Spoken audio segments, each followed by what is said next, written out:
जो हथियार है सबके बीच बांट दो, सर्वे के लिए जो वकील आता है उसे मार दो। ये लाइन हमारी या आपकी नहीं बल्कि संभल हिंसा के मास्टरमाइंड कहे जाने वाली की है। जी हाँ, यूपी के संभल जिले में भड़की हिंसा को लेकर अब एक एक कर कई खुलासे हो रहे हैं। बता दें कि दुबई में बैठे बड़े हथियार सप्लायर और हवाला ऑपरेटर शारिक साठा ने हिंसा में बड़ी भूमिका निभाई थी।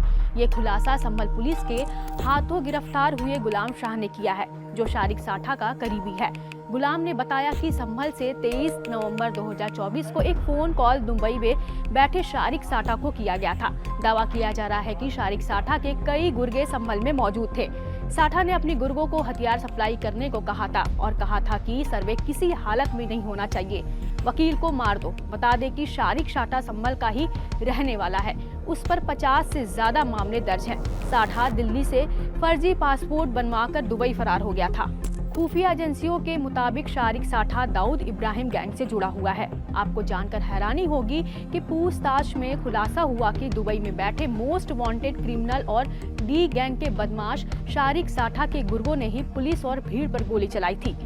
गुर्गों की गोली से भीड़ में शामिल लोगों की मौत हुई थी, जबकि वकील को मारकर आरोपी बड़ा दंगा करवाना चाहता था।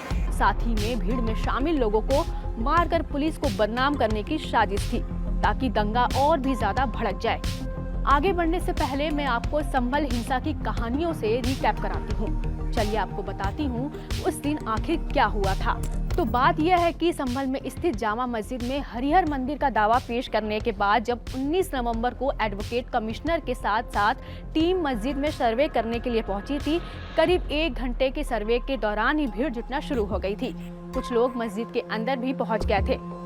बाहर भी भीड़ लगी थी, लेकिन नमाज का समय बताकर लोग इल्लीगल रूप से अंदर जाने का प्रयास कर रहे थे।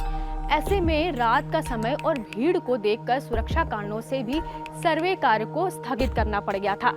24 नवंबर रविवार को सर्वे करने से पहले 30 नवंबर की शाम को ही मस्जिद के सदर और इंतजामिया कमेटी के सदस्यों से बात की गई। कोतवाली में बुलाकर इस बात पर सहमति बनी कि मस्जिद में ऐसे वक्त पर सर्वे किया जाए जब नमाज का समय ना हो और अतिरिक्त लोगों की उपस्थिति भी ना हो। एक दिन पहले शाम को बनी सहमति के बाद सुबह में जैसे ही सर्वे की टीम और पुलिस प्रशासन अपनी तैयारी के साथ मस्जिद में पहुंची, वहां पर पहले से ही 40 से अधिक लोग मौजूद थे, जिनके बारे में जब आपत्ति की गई तो बताया गया कि वह यहाँ पर धार्मिक गतिविधियों में नियमित रूप से करते हैं और उन्हें रोका नहीं जा सकता है।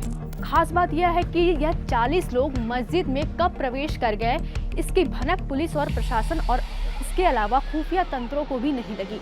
जिला प्रशासन और पुलिस की ओर से आपत्ति की गई तो उन्हें वहाँ से बाहर निकाल गया।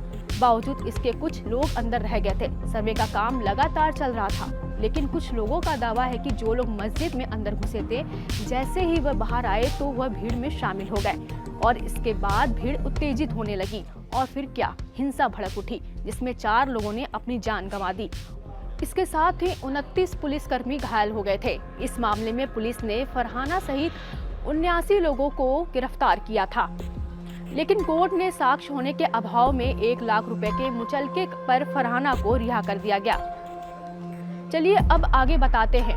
पूछताछ में यह भी खुलासा हुआ कि दुबई में बैठे मोस्ट वांटेड क्रिमिनल और डी गैंग के बदमाश शारिक साठा ने गुर्गे ने ही पुलिस और भीड़ पर गोली चलाई थी।